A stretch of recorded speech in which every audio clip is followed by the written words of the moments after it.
Halo semua, kembali lagi di channel Bochnime. Sebelum kita mulai, klik tombol subscribe dan aktifkan notifikasinya supaya kalian tidak ketinggalan info dan teori terbaru mengenai One Piece. Sekarang lanjut ke pembahasan. Kali ini Mimin Bochnime melanjutkan scene selanjutnya. Scenes memperlihatkan area pelabuhan Pulau Hachinosu, tempat di mana Garp sedang bertarung melawan Golden Lion Shiki. Sebagaimana yang kita bahas pada video sebelumnya, Garp berhasil membuat Shiki terpojok dan hendak melancarkan serangan penghabisan. Namun, seorang aliansi senior Kurohige yang lain mengganggu Garp, sehingga serangan penghabisan itu menjadi gagal. Meski Shiki sempat kesal karena merasa tidak butuh pertolongan, tapi keadaan sekarang sangat tidak ideal untuk bertengkar dengan rekan sendiri. Maka mereka berdua pun bekerja sama untuk melawan Garp di tempat itu. Berhubung aliansi senior Kurohige ini juga cukup kuat, maka pertarungan itu berjalan dengan sengit dan panas. Mereka berdua melancarkan berbagai serangan silih berganti kepada Garp, tetapi sang pahlawan angkatan laut itu bisa bertahan dan membalas serangan. Kemudian, ketika pertarungan masih berlangsung, para kru dari aliansi Kurohige itu mencoba untuk mengganggu. Mereka ingin mengalihkan fokus dan perhatian Garp. Tak jauh dari sana, Koby telah membawa puding ke kapal, sehingga sekarang puding sudah di tempat yang aman. Di kapal itu juga ada Hibari dan pasukan angkatan laut yang menjaga kapal. Hibari sempat bertanya siapa gadis ini. Koby pun menjawab bahwa dia adalah salah satu anak Big Mom yang dipenjara oleh bajak laut Kurohige. Mendengar itu, tentu membuat Hibari dan yang lain langsung menjadi terkejut. Dari kejauhan, Koby bisa melihat Garp sedang dikepung oleh banyak musuh. Tentu, murid Garp satu ini tidak bisa tinggal diam. Dia pun menitipkan puding kepada Hibari dan yang lain karena Koby harus segera membantu Garp yang sedang kesulitan. Sebelum Koby pergi, puding sempat berterima kasih dan berkata bahwa nanti para saudara-saudara puding seperti Katakuri dan yang lain pasti akan memberi imbalan besar kepada Koby. Namun, Koby berkata bahwa itu tidak perlu karena sudah tugas angkatan laut untuk menyelamatkan orang-orang. Di sini, sifat pahlawan Koby sudah semakin terlihat meski dia memang agak sedikit naif, tapi setidaknya sifat pahlawan yang ada pada diri Garp sudah terlihat juga dalam diri Koby. Dari hal ini, kita bisa tahu bahwa Koby memiliki kesamaan tekad dengan Garp, di mana dia menyelamatkan orang yang lemah dalam sebuah pertempuran tanpa memandang siapa yang dia tolong. Menyelamatkan puding juga sebenarnya bisa menjadi keuntungan bagi pihak angkatan laut, karena ketika nanti Katakuri dan yang lain sampai di Pulau Hachinosu dan melihat puding telah diselamatkan, tentu mereka akan merasa berutang budi kepada Koby, sehingga semakin kuat alasan mereka untuk bekerja sama dengan angkatan laut. Pada dasarnya, mereka memang memiliki musuh yang sama, yaitu bajak laut Kurohige. Jadi, ini adalah momentum yang pas untuk saling bekerja sama. Sementara itu, di area lain ada Prince Grus dan Kujaku yang sedang membantu banyak marinir melawan Seraphim Mihawk, sebab para Seraphim di sana sudah menjadi musuh akibat ulah dari Katarina Devon. Dalam pertarungan ini, S-Hawk benar-benar membuat para marinir kerepotan dengan kekuatan, kecepatan dan daya tahan tubuh yang dia miliki. Prince Grus pun berusaha sangat keras dan menciptakan banyak golem tanah liat dari kekuatan buah iblis yang dia konsumsi.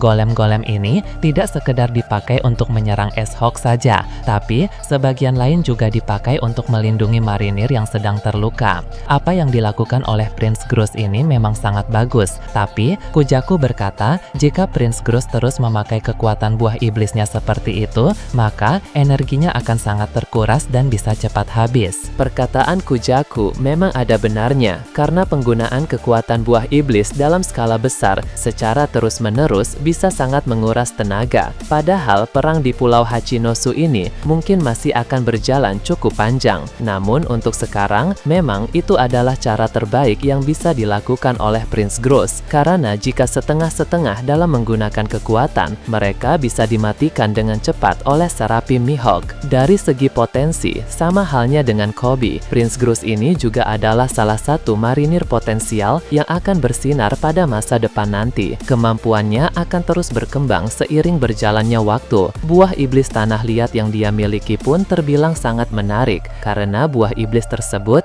memiliki beragam potensi besar yang bisa dia bangkitkan. Mungkin saat ini kekuatan itu masih terbilang biasa saja, tapi jika Prince Groot semakin ahli, bahkan mencapai tahap awakening, maka buah iblis itu bisa menjadi sangat kuat. Kemudian akan ada hal yang menarik di lautan dekat pulau itu. Dari kejauhan terdapat 3 kapal angkatan laut yang datang mendekat sebagai bala bantuan. Masing-masing kapal itu dipimpin oleh orang yang sudah kita kenal. Di kapal pertama ada Vice Admiral Smoker dan juga Tashigi yang ikut bersamanya. Di kapal kedua ada Vice Admiral Doll, seorang wanita dengan penampilan seperti rocker yang pernah kita lihat di Pulau Egghead tempo hari. Di kapal ketiga ada juga Bogart yang merupakan tangan kanan dari Garp. Mengapa Bogart baru muncul? Karena sebelumnya dia sudah melaksanakan misi yang penting. Itulah mengapa dari awal saat Garp datang ke Pulau Hachinosu, Bogart tidak terlihat di sana. Tapi karena sekarang dia telah selesai menyelesaikan misi penting itu, maka Bogart pun langsung datang ke Pulau Hachinosu bersama bala bantuan yang lain. Koby yang sedang bertarung melawan para kru aliansi Kurohige bisa menyaksikan kedatangan bantuan itu dari kejauhan. Koby juga melihat Bogart ada di sana, sehingga dia merasa senang melihat dia akhirnya datang. Tampaknya Koby tahu seberapa kuat Bogart itu, yang mana dia adalah sosok yang bisa diandalkan. Memang tidak mengherankan jika sosok tangan kanan Garp itu sangat kuat, karena Bogart sudah menemani Garp sejak lama. Bahkan dia juga ikut terlibat dalam insiden God Valley yang terjadi 38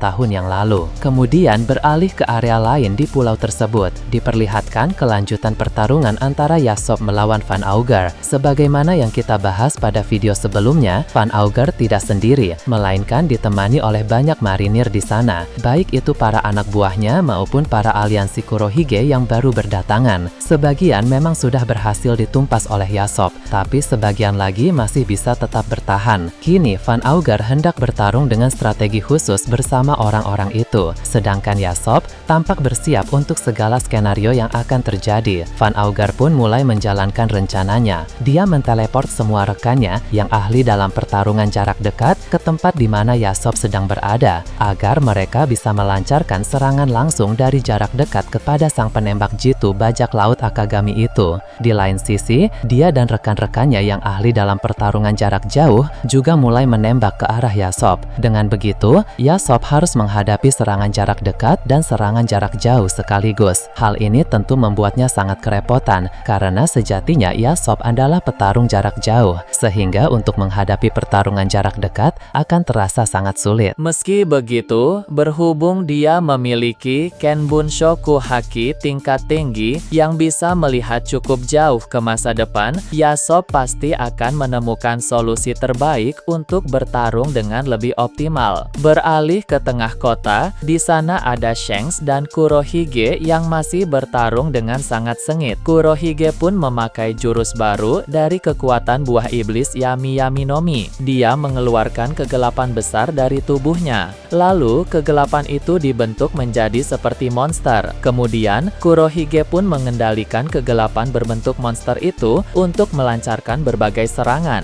Jurus ini sangat kuat sehingga Shanks harus berusaha untuk menangkis dan menghindar sambil mencari celah untuk melancarkan serangan balasan demi menghentikan jurus tersebut. Sementara itu, di area lain, pertarungan Ben Beckman melawan Kuzan masih terus berlanjut dan berkembang menjadi semakin seru. Ben mulai melancarkan serangan-serangan kuat memakai Buso Shoku Haki, sehingga di sisi lain, Kuzan pun semakin masif dalam penggunaan kekuatan buah iblisnya. Area sekitar mereka mengalami kehancuran dan pembekuan sehingga tidak ada seorang pun yang berani mendekat ke sana. Setelah itu, keluar dari Pulau Hachinosu, cerita menyoroti kembali keadaan di Pulau Sphinx, di mana di sana Katakuri dan Marco sudah membicarakan kesepakatan untuk beraliansi. Sebenarnya, Marco juga memiliki dendam kepada bajak laut Kurohige. Jadi, dia tidak keberatan untuk membantu Katakuri melawan bajak laut Kurohige di Pulau Hachinosu.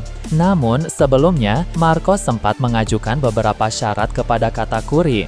Dan kini, dia pun mengatakan apa saja syarat itu. Pertama, beberapa pasukan yang Katakuri miliki harus tetap tinggal di Pulau Sphinx selagi Marco pergi untuk menjaga para warga jika nanti ada musuh yang datang ke sana. Kedua, Katakuri nanti harus membantu Marco menyelamatkan Edward Wayville yang dipenjara di Impel Down. Karena beberapa waktu yang lalu, Wayville ditangkap oleh Angkatan Laut setelah dikalahkan oleh Admiral Ryokugyo. Marco ingin menyelamatkan Wayville karena Miss Bakin memohon kepadanya untuk menyelamatkan Wayville, dan itu juga sekaligus untuk balas budi. Karena saat Marco pergi ke Wano Kuni kemarin, Wayville lah yang menjaga Pulau Sphinx. Ketiga, beberapa sumber daya dan makanan yang ada di Whole Cake Island harus diberikan kepada warga di Pulau Sphinx, karena saat ini warga Pulau Sphinx memang sedang kekurangan bahan makanan. Penuhi 3 syarat itu, barulah Marco mau beraliansi. Katakuri pun tidak keberatan dan siap memenuhi semua syarat itu, asalkan Marco mau beraliansi dengannya.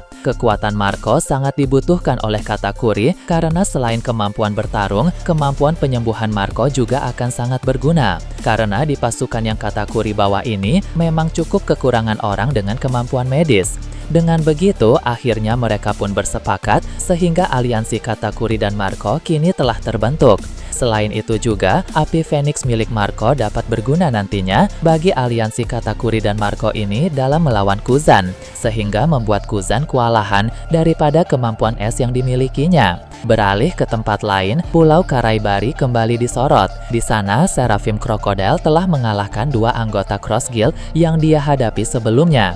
2 orang ini sebenarnya cukup kuat, tapi memang belum mampu untuk mengalahkan seorang Seraphim. Kini Seraphim Crocodile itu pun mendatangi area pelabuhan untuk membantu Seraphim Doflamingo. Sebab di tempat itu ada banyak sekali musuh yang bermunculan, baik yang sudah datang dari tadi maupun yang sedang mendekati pulau tersebut. Perbuatan Bagi dalam memanggil seluruh aliansi dan kelompok-kelompok di luar aliansi adalah tindakan yang sangat bagus. Salah satu organisasi di luar Cross Guild yang datang kali ini adalah kelompok yang berisi beberapa raksasa. Namun mereka tidak berasal dari Elbaf, sebab telah dikonfirmasi bahwa tidak semua raksasa berasal dari negeri itu. Jadi ini adalah para raksasa yang berasal dari luar Elbaf. Alasan mengapa kelompok ini mau membantu Cross Guild sekarang karena Hajrudin dan kawan-kawan sudah tidak terafiliasi lagi dengan Bagi dulu sebelum Cross Guild terbentuk. Bagi sempat menjalin kerjasama dengan kelompok Hajrudin seperti yang sudah beberapa kali disinggung dalam cerita sebelumnya. Tapi semenjak menjadi aliansi Luffy, Hajrudin pun memutuskan hubungan afiliasinya dengan Bagi karena dia lebih memilih join dengan aliansi Luffy. Kedatangan para raksasa yang baru datang ini tentu akan cukup membantu pihak Cross Guild di sana. Apalagi masih ada banyak pula pasukan lain yang berpotensi muncul di sana. Pihak Angkatan Laut dan 3 Seraphim harus bekerja sama dengan sangat keras dalam pertempuran di pulau tersebut. Beralih ke tempat lain, 4 Kapten Divisi Armada Besar Bajak Laut Jerami yang sedang bertempur melawan Angkatan Laut juga kembali ditampilkan. Sebagaimana yang kita bahas pada video sebelumnya, ada sebuah kapal misterius yang mendekati mereka di sana. Itu merupakan kapal yang berisi para bounty hunter yang terkenal, yang mana salah satunya adalah Jin Ango yang pernah muncul di kerajaan Dressrosa dulu.